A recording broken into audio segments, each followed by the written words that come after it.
Today I'll be providing some background on our study. We'll talk about how we're ensuring integrity, the scientific integrity of our study.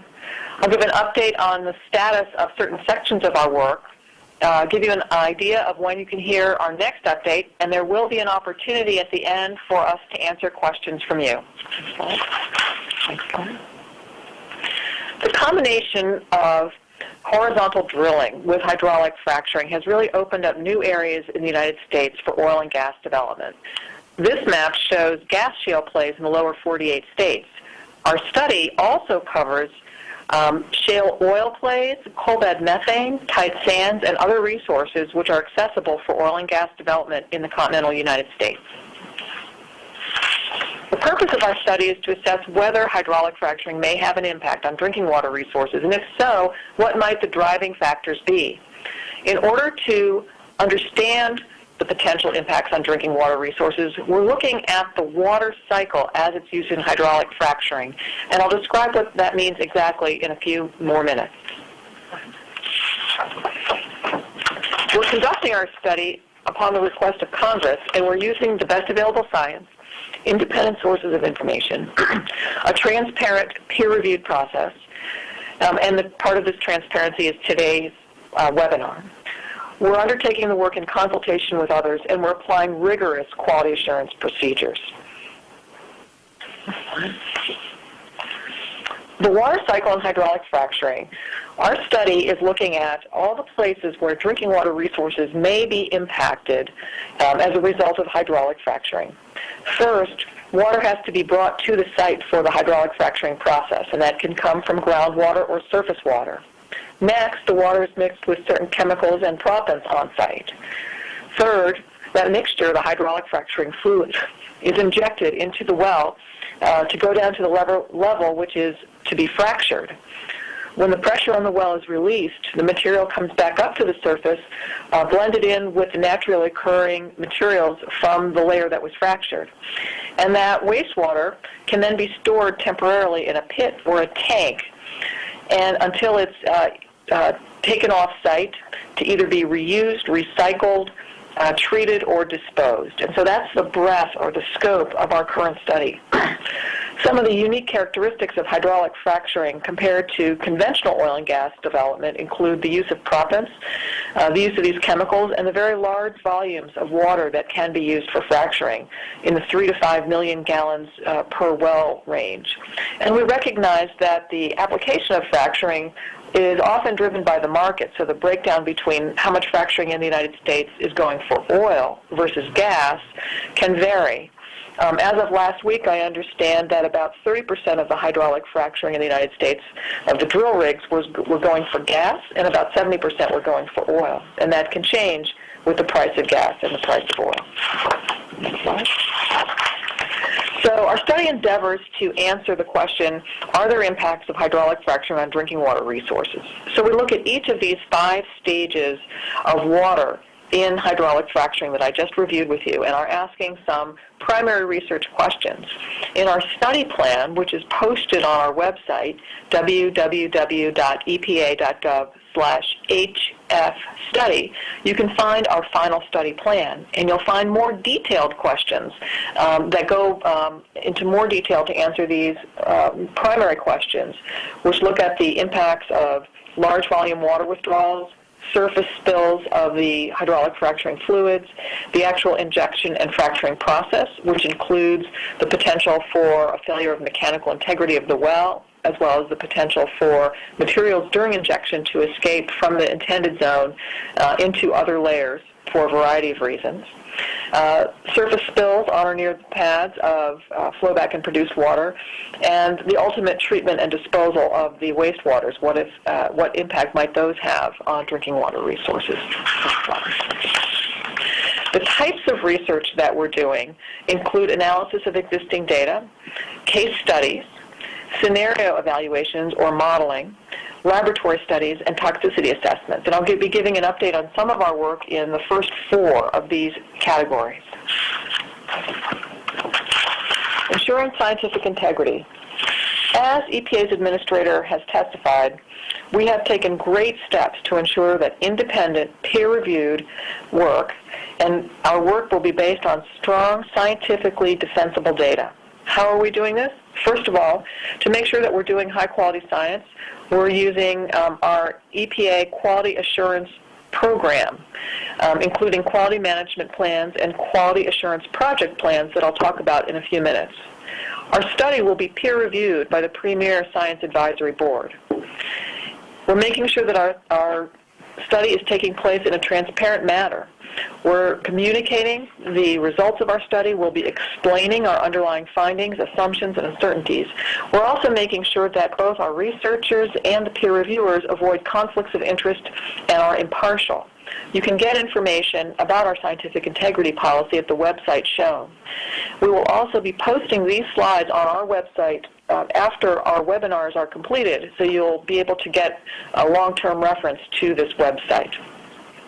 Our scientific integrity is making sure that we get the right data, that we manage the data properly, that we keep it and record it in a way that we can reproduce the results that we're getting. So quality assurance. Our purpose here is to ensure that our results are scientifically defensible and the data are of a needed and known and expected quality for their intended use. We're doing that through a quality management plan. This is an umbrella document under which all of our individual projects are conducted. This quality management plan describes how our study will plan, implement, and assess the effectiveness of our quality assurance and quality control operations. Next, we have each individual project having a quality assurance project plan, and each quality assurance project plan is posted on our website, so you can see exactly how we're going to do each study.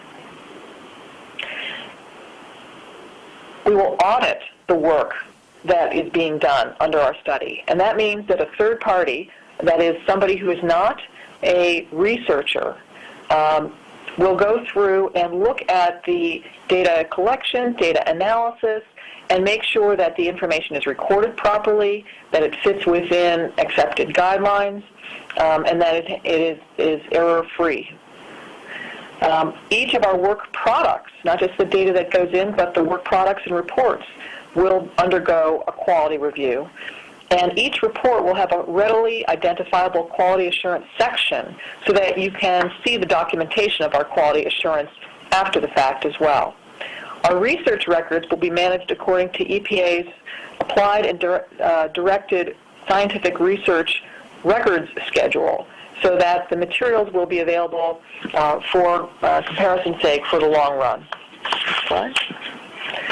On this slide, you see some of the websites where you can get both EPA's requirements for quality management plans and quality assurance project plans, as well as the specific plan for this study and the quality assurance project plans for this study.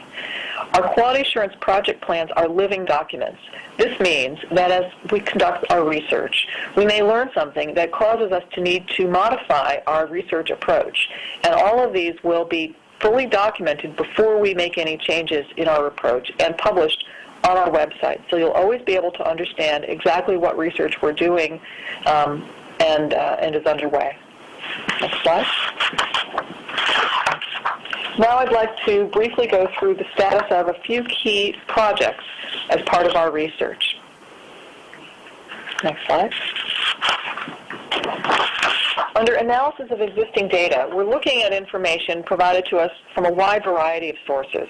We're conducting a literature review, and we have a special preference for peer-reviewed literature, but we will consider literature from other sources as long as we can document what the level of quality associated with that literature is. We're grateful to state and federal agencies who have made information available to us to assess in our study. We also appreciate that industry has responded to our two information requests, and we'll be looking at the data that they have provided in order to conduct our study. And finally, there are a number of databases that we'll be consulting in the conduct of our study.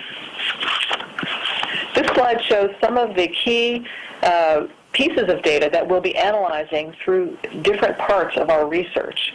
Well location, well construction, the chemicals used, standard operating procedures, all the different things that you see on the slide are part of our study. One piece of information that we requested from industry in August 2011 was information on specific wells that had been hydraulically fractured during the period of 2009 to 2010. We randomly selected 9 oil and gas companies whose wells were fractured by a set of 9 hydraulic fracturing companies that had previously provided us information. We asked for information and are getting information from these well files, including the kinds of information that you see here. The wells were selected to reflect both the diversity in geography and the size of the well owner-operators. And this information, an account of well performance, together with our literature review, assessment of data from the states and communities, our case studies, laboratory work, and computer modeling, will allow us to do a more thorough assessment of the potential impacts of hydraulic fracturing on drinking water resources. Okay.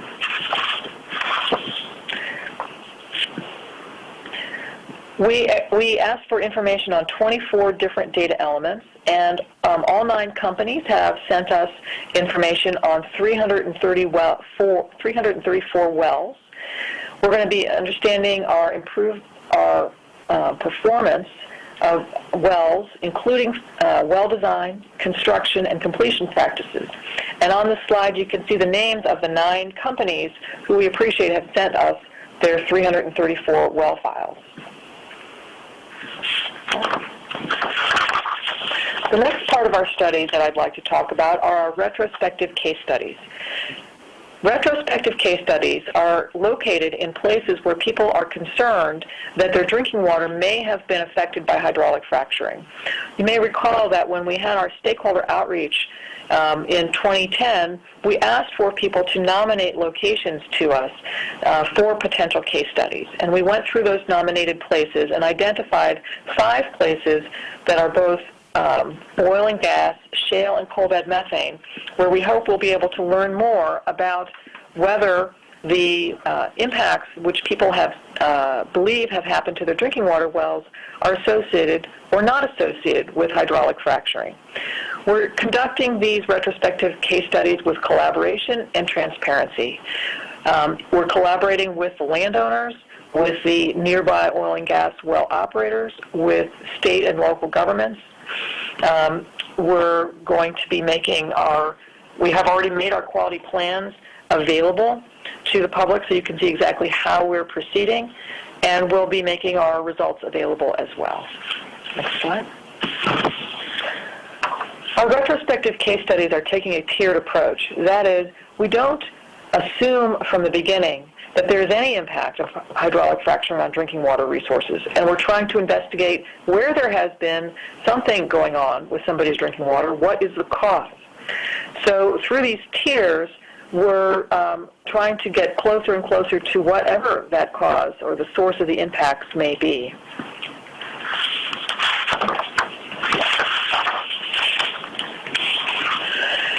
The status of our case studies is that we've completed the Tier 1, and we've done that by sampling domestic, industrial, production, monitoring, and municipal wells. And we've also sampled surface water in the period of July through November 2011.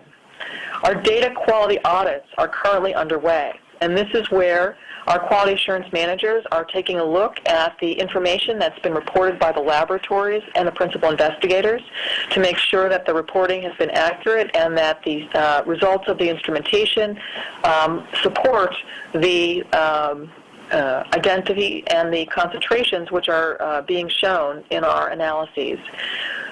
Next, we will complete our final quality assurance and quality control steps, and we'll take another round of samples, the dates of which are between approximately March and July 2012. Okay. So here I'd like to provide a little bit more information about what's involved in this quality assurance, quality review that we're doing, because this is where a great deal of our scientific integrity comes from. First of all, the principal investigator follows our quality assurance project plan and collects the samples and sends them to the lab, following the particular procedures which are laid out in our project plans. The laboratory analyzes the samples, verifies the data, and submits that report to our principal investigator. The principal investigator takes another look at the data produced by the laboratory to make sure that it's consistent, that it's complete. The PI generates a data summary and sends that information on to the quality assurance manager for review after they've ironed out any questions that may have arisen in their own look at this information. The quality assurance manager provides yet another verification of the data summary and the raw data, checks the information for completeness, and does this audit, which I described earlier. And so that's the stage that we're in now with the samples that have already been taken. In the cases where we use a contractor to conduct an audit, the QA manager oversees the work of the contractor. Finally, the principal investigator responds to the audit report by fixing any questions which have arisen and finalizes the data summary. The quality assurance manager verifies that the principal investigator has done this and that the data summaries are accurate and complete, and at that point our quality assurance procedures are completed for that round of sampling. Next slide. Next, I'll be talking about the conduct of several different projects that we've got underway as part of the study that deal with wastewater treatment and wastewater disposal. These projects are designed to help us answer the question of potential impacts from surface water disposal of treated hydraulic fracturing wastewater on downstream drinking water treatment facilities. The first project I'd like to talk about now is a study using modeling or scenario development, where we're trying to understand the potential impacts on downstream drinking water treatment plants and identify the conditions under which there might or might not be impacts on those drinking water intakes. Our approach here is to use empirical models using information from the U.S. Geological Survey to simulate a generic river situation and screen for conditions which may result in impacts. And this work we expect will be reported in our report in 2012. Next, we'll customize those generic river situations to actual river networks, to one or more actual river networks, and we're looking at some river networks in Pennsylvania, such as the Monongahela or the Susquehanna River basins, and attempt to identify conditions which may or may not result in problematic situations. Our current status is that we're developing these scenarios using waste disposal data from the state of Pennsylvania and EPA Region 3, as well as the U.S. Geological Survey's streamflow gauge data. Our modeling will look at variations in the mass input, the concentration, the volumes and treatment capacities of the wastewater treatment plants. We'll be looking at the rivers under high, medium, and low flow conditions. We'll be considering a variety of distances between the discharges and downstream drinking water treatment plants. And we're focusing on some example indicators that are often found in hydraulic fracturing flowback and produced water, particularly in the Marcellus, such as bromide, total dissolved solids, and radium. The next project I'd like to talk about is the potential for the discharge of wastewater treatment plant treated hydraulic fracturing wastewaters to contribute to the possible formation of disinfection byproducts at downstream drinking water treatment plants. So in public water supplies, the water supplies are required to make sure that the water has adequate protection from microbial contamination, and this is often done through disinfection of the drinking water. One of the things that we know is that when you disinfect drinking water, you can get disinfection byproducts. And there's a question as to whether the materials in the wastewater might increase or change the composition of the disinfection byproducts which are found in drinking water from public water supplies. So our approach at this point is to conduct laboratory benchtop experiments and look at real-world dilution rates for this wastewater and try to describe the kinetics and formation potential for brominated disinfection byproducts from hydraulic fracturing wastewaters. Our research is taking into account the fact that there is natural organic matter in the river, and the fact that drinking water treatment plants can use chlorine, chloramine, or some combination of those things for disinfection. So we'll be looking at a variety of situations where different types of disinfection are in use. The status of this research is that our quality assurance project plan is in place and posted on the web. We've undertaken a literature review, and we're reviewing existing data. We're beginning our benchtop research now and hope to have some preliminary internal results available in April. The last wastewater area that I'd like to describe our research for you from is our interest in assessing the fate and transport and efficacy of wastewater treatment on constituents in hydraulically fractured wastewaters. Here we're going to be monitoring the effects of hydraulic fracturing wastewaters on the activated sludge process in water treatment. And we'll be attempting to determine the concentrations of priority contaminants, both organic and inorganic, and chemical speciation for inorganic chemicals in wastewater treatment residuals. Some of the analytes that we'll be considering include barium, strontium, sodium, potassium, ethylene glycol, monobutyl ether, ethylene glycol, BTEX compounds, and it stands for benzene, toluene, ethylene, and xylene, and alkophenols. The current status of our work here is that our quality assurance project plan is in place and posted on our website. We're reviewing available data and literature, and we're planning to start our research in 2012.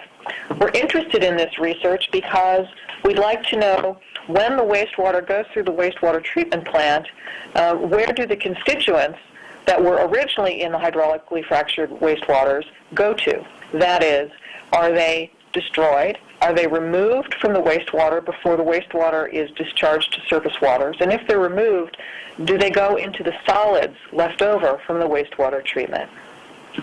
Okay, next slide. In addition to the research I've just described, we're going to be trying to understand whether hydraulic fracturing occurs more often in counties which are home to communities of environmental justice concern, such as low-income, minority, young, or elderly populations. Our approach for this screening analysis is first to identify the 590 counties where wells which were hydraulically fractured by the 9 hydraulic fracturing companies that gave us data on the more than 25,000 wells that they fractured between 2009 and 2010 are located. And we're going to map those using geographical information systems. Then we're going to overlay those maps with socioeconomic data from those counties. So this is going to give us a screen of limited resolution.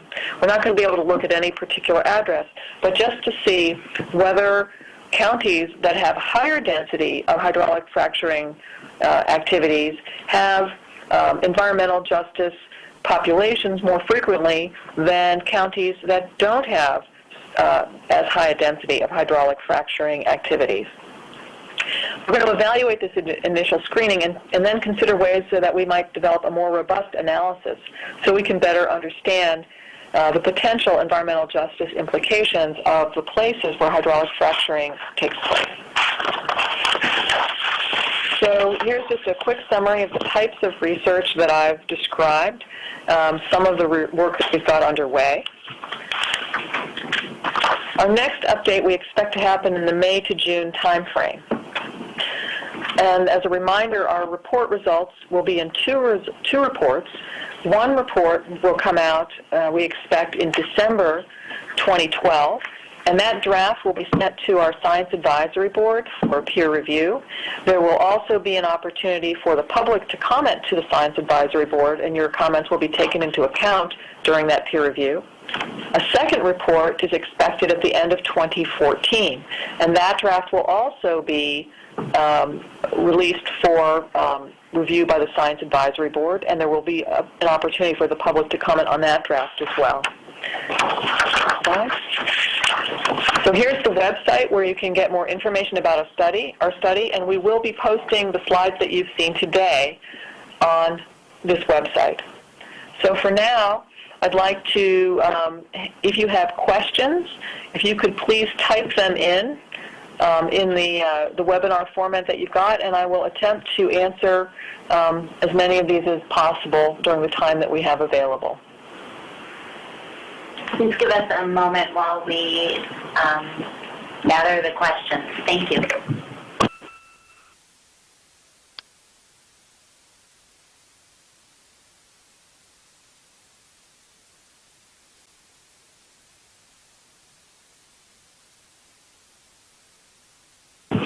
Okay, our first question is, where does the water come from for hydraulic fracturing? The water can come from a number of places. It can come from groundwater. It can come from surface water, such as an impoundment or a lake or a river. People could get water from public water supplies. And also an increasing practice is the reuse and recycling of flowback and produced waters from hydraulic fracturing. So those are some examples of where the water can come from for hydraulic fracturing. One person asks, why are shale plays in California not on our map? I was showing a map that was put together through the Energy Information Agency, and so that was just not on their map.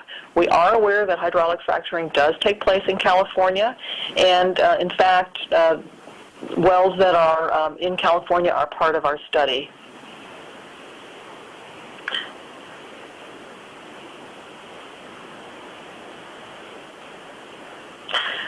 Another person asks, with respect to the well injection and fracturing process, is transmission of fluids outside the target zone through geologic faults and fractures being evaluated? And the answer is yes. In general, we are looking at that through a variety of means. We're looking at that through our groundwater modeling in particular, and we're looking for information which may exist in the well files provided by the oil and gas companies. There are a number of questions here about the efficacy of wastewater treatment to remove different components of hydraulic fracturing wastewaters, and that's one of the things that we're looking at as part of our study. One person asked, will the PowerPoint from today be shared and available? Yes. That will be posted on the website for the site that you're seeing now. Let me slide that down.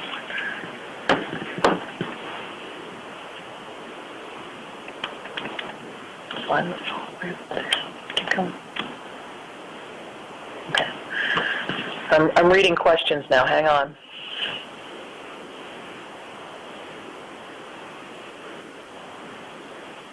One person asks about proximity issues. In other words, the distance between the layer which is fractured and the area where drinking water may be taken from. And the answer is yes, we will be looking at what the proximity between the fractured area and drinking water resources may be, such as what drinking water aquifers wells may be passing through or are nearby.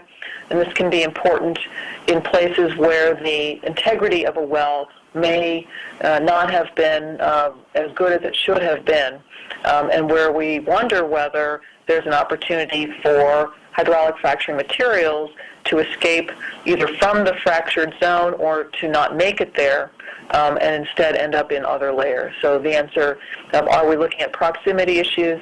The answer is yes.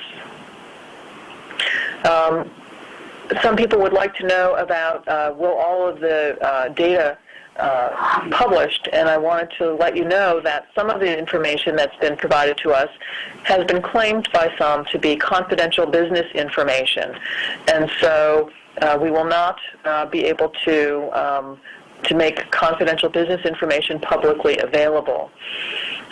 We also do not publish personally identifiable information about individuals who or their names, addresses, and phone numbers of people that may be participating in our study. We are sampling private drinking water wells. There's a question, are we sampling private drinking water wells? The answer is yes.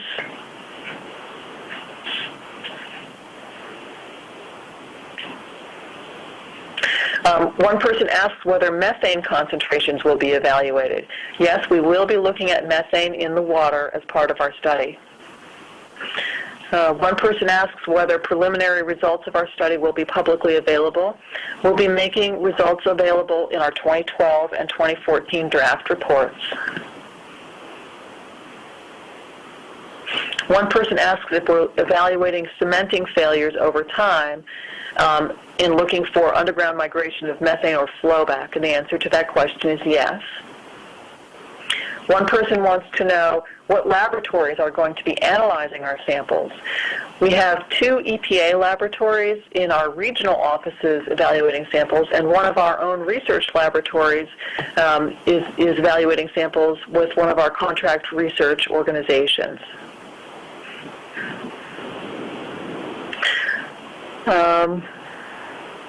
One person asked if we're going to be looking at the use of flowback and produced waters being used as de-icing agents on roads and highways, and the answer is no, that is not within the scope of our current study. Another person asks whether induced seismicity will be studied within the framework of this process. We are not studying induced seismicity as part of our current study. But we are, the President has proposed in our FY13 budget to look at other issues which are not part of the current study as part of work that EPA might do, and that's a place where air impacts or ecological impacts might be looked at. One person says that it seems that the focus is on public water supplies and facilities. What focus will be dedicated to private well water supplies? Some of the laboratory work that I described is focused on downstream drinking water suppliers, and that's because relatively few people get their private drinking water supply from surface waters, but we are looking at the potential impact on underground sources of drinking water aquifers, and private drinking water wells. Some places where we're doing that include our groundwater modeling and our case studies, which I reviewed in a little bit today. Slide down to I'll left to the top, keep going. Stop. Okay.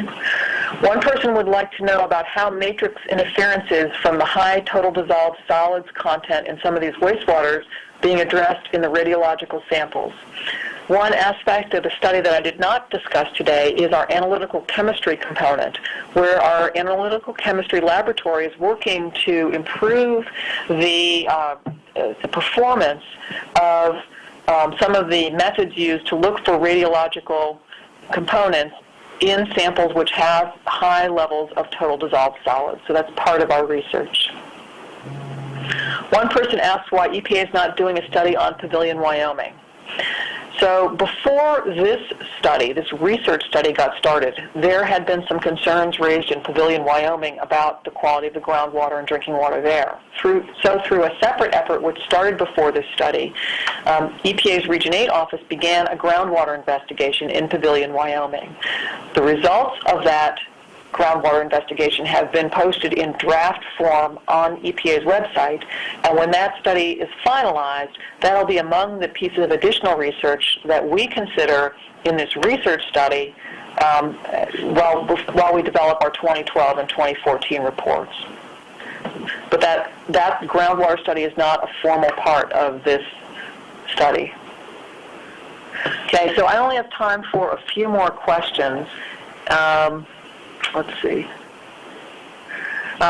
We are not looking at health impacts directly on people at this point. We are looking at the potential for drinking water resources to be impacted, and we're looking at the potential toxicity of the materials used in hydraulic fracturing.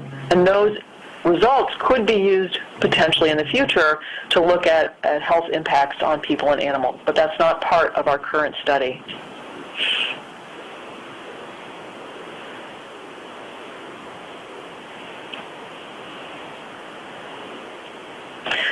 We have asked for information about the composition of hydraulic fracturing fluids, and all 9 companies that asked that we ask for that information have provided back information on the materials that they've used, and that our assessment of their information will be part of our study.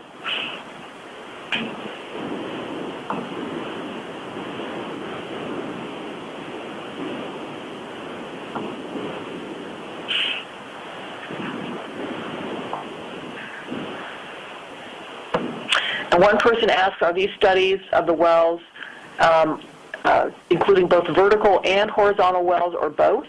And the answer is we're looking at both horizontal and vertical wells.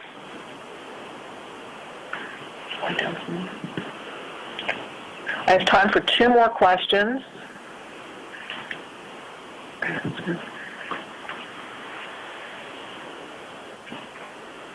Will this report be peer-reviewed before it's released to the public? Well, we're actually trying to get the public to be able to provide its comments as well as the peer review. And so the report, which will be released, will be sent to peer review, and the public will have the opportunity to comment to the peer review panel, and the peer review panel will have the opportunity to take into account any comments received by the public. One more question.